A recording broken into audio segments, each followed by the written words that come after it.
The Apple Tree and the Farmer. Audiobook.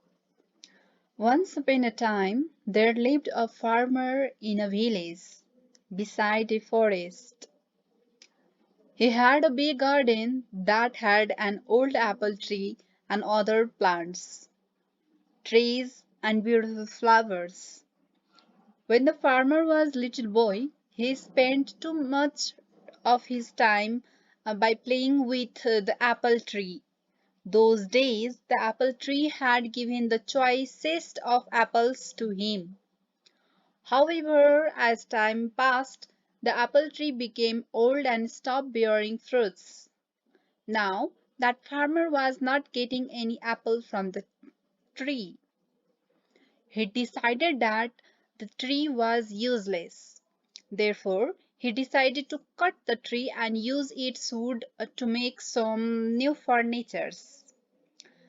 He felt that since the tree was old and huge, he did not have to cure it, and it would make great furniture. He forgot that as a boy, he had spent his entire childhood climbing the tree and eating its apple. Now, the apple tree was home to several little animals in the neighborhood.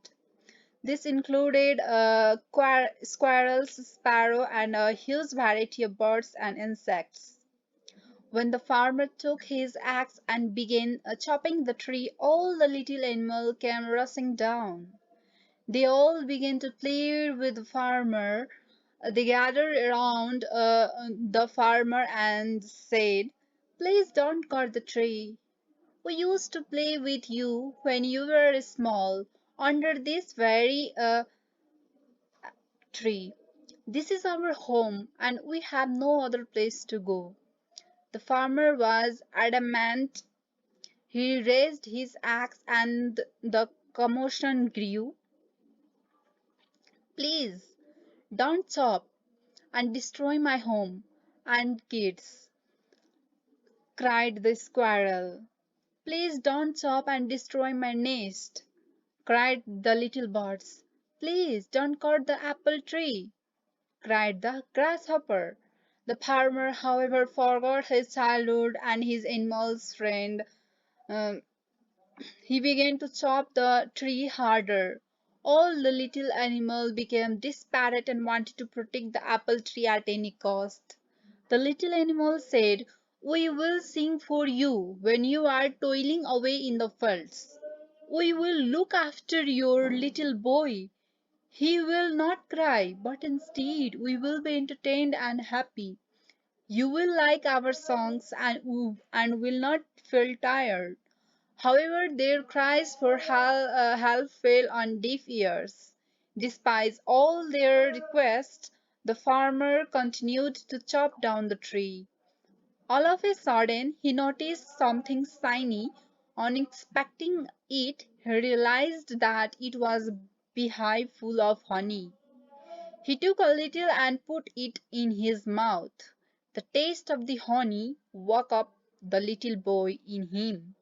Suddenly, the memories of childhood came rushing back. The honey tasted so good that he wanted more. It brought a sense of happiness to him. He smiled and exclaimed, "This taste is amazing." Realizing the change in the farmer's attitude, the little animals spoke in unison. The bee said, "I will always provide you with sweet honey." The squirrel said, "I will share any amount of nuts that you want." The bird cried, "We will sing as many songs as you want." Finally, the farmer realized his folly and put down his axe.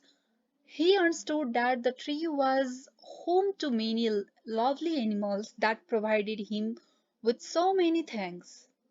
He wanted his boy to have the childhood that he had. The farmer realized that the apple tree was not that fruitless. The little boy in him saved the apple tree. He threw away the axe and said to the little creatures, "I promised that I would never cut this tree.